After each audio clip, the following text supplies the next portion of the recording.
Let's start off with a gentle introduction to three-dimensional geometry, and this one's a fairly ubiquitous question. It's one it gets asked quite often, and it is find the length of the longest diagonal of a cube with side length of 1 meter.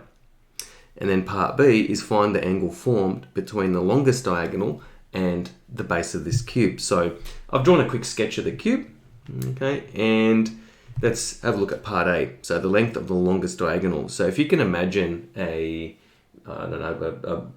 just a cube shape, the longest diagonal would go from basically one corner on the bottom, I might just mark it in there, to the opposing corner diagonally opposite on the top. So right, not above A, but to this vertex here, let's say vertex G.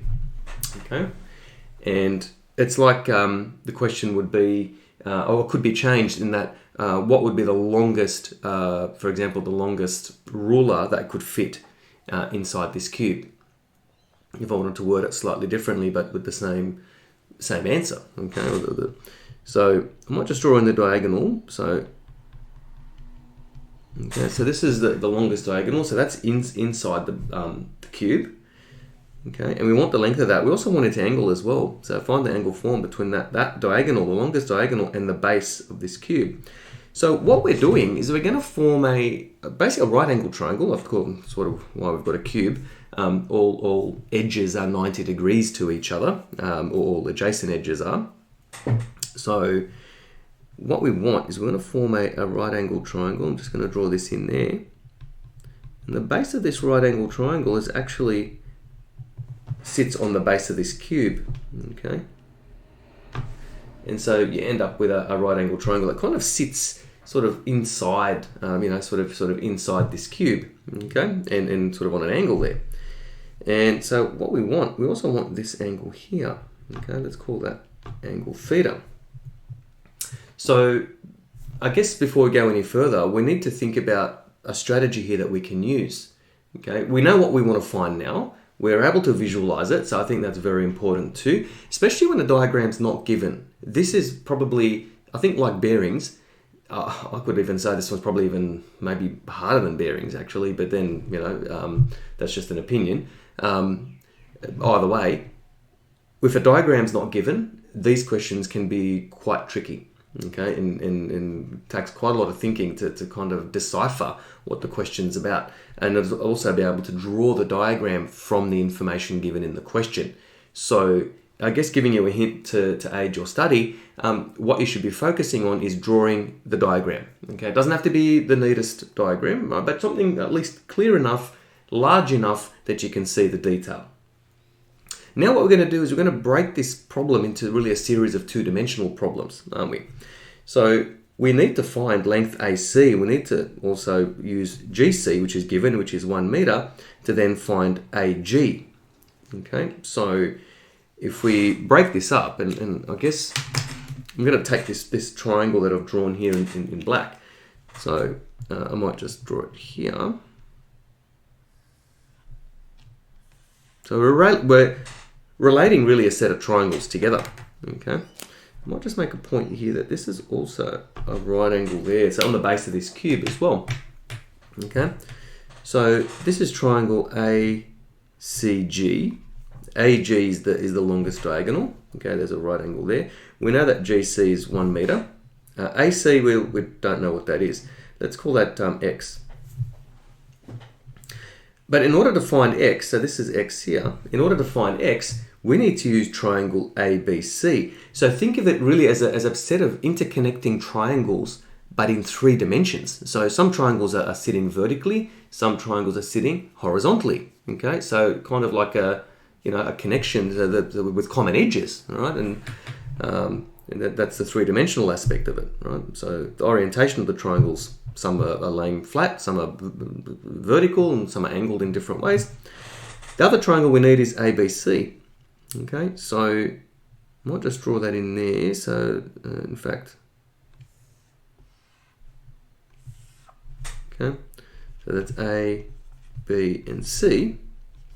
Now AB is 1 meter, BC is 1 meter. Now AC happens to be X, and it happens to match this triangle here. So notice how I've drawn two triangles that are actually related by this common side, x. So this AC is exactly the same as this AC, okay?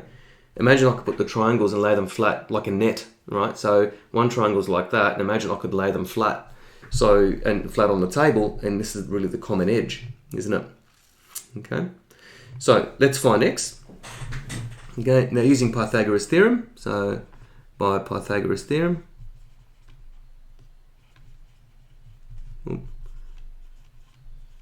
this pen's starting to wear out, okay, x, okay, is equal to square root of 1 squared plus 1 squared, which equals square root of 2. Okay, so I think we're happy with that. So that's equal to the square root of 2.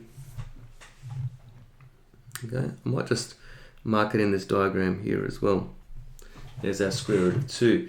Now we have enough information to find length AG. We also have enough information to find this angle as well, this angle theta. So this is the angle that AG, which is the longest diagonal, forms with the base of the cube. All right. So length of AG, I'll just put it here in a different color. So AG, okay, is equal to the square root of, okay, 1 squared plus x squared, which is root 2 all squared. Okay, and that's very nice. Okay, and that's equal to square root of 1 plus 2. Okay, square root of 2 squared is just 2, so it's actually 1 plus 2, which equals square root of 3. Okay. So the length of the longest diagonal of a cube with side length of 1 meter is equal to square root of 3 meters if we leave it in exact form, which is around 1.73 meters. Okay, if you do work out square root of 3, evaluate square root of 3 on your calculator, it's around 1.73 meters. So that's about the longest length of like a ruler, for example, that could fit inside this cube. What about the angle? Okay, so angle theta now, we can just use basic right angle trigonometry. Okay, so theta, okay. In fact, we've got all three sides, so choose whatever. You can use sine, cos, or tan, doesn't really matter. I might just use tan. Okay, so tan of theta is equal to 1 over root 2, opposite over adjacent. Okay, so theta is equal to inverse tan 1 on root 2. Okay, inverse tan with a little negative 1. Okay, that's shift tan on your calculator. All right, and so shift tan, inverse tan. Okay, 1 over root 2. And we get 35.26. I'll just run to the nearest minute. So 35 degrees and 16 minutes. Okay, hopefully you can see that okay. Yep, 35 degrees and 16 minutes to the nearest minute. Okay, so the answer to that's 35 degrees and 16 minutes. Okay, so let's quickly recap the strategy. Strategy, first of all, is draw a diagram. Now this diagram was given, but if it wasn't given, I think it's good practice to draw one. Try and mark in all the required information. Draw the diagram neat. Draw it large enough, okay? So it takes up, not too huge amount of space, but enough space that, you can put in all the required detail without it getting too confusing. I'd mark in some vertices as well. So notice how I, labeled all the corners, all the vertices there. Label in the right angles as well, where it's clear to right angles. So any kind of prism would have some right angles there, definitely, okay? Or somehow. So depending on which way the prism's standing. Then I'll try and identify the triangles that are related to each other. Okay, so start to look at it in 2 dimensions. So taking this 3-dimensional shape and breaking it now into a series of 2-dimensional problems where sides are related to each other. In fact, where there's clearly common sides. Work out one side to then, in one triangle, which happens to be the same side in another triangle in another dimension. Okay. And then putting it all together, we can apply Pythagoras Theorem. We can also apply regular trigonometry to then calculate these lengths. Okay, these start to get more interesting when bearings are involved as well. Okay, so I might save that for another video. So thank you very much for watching.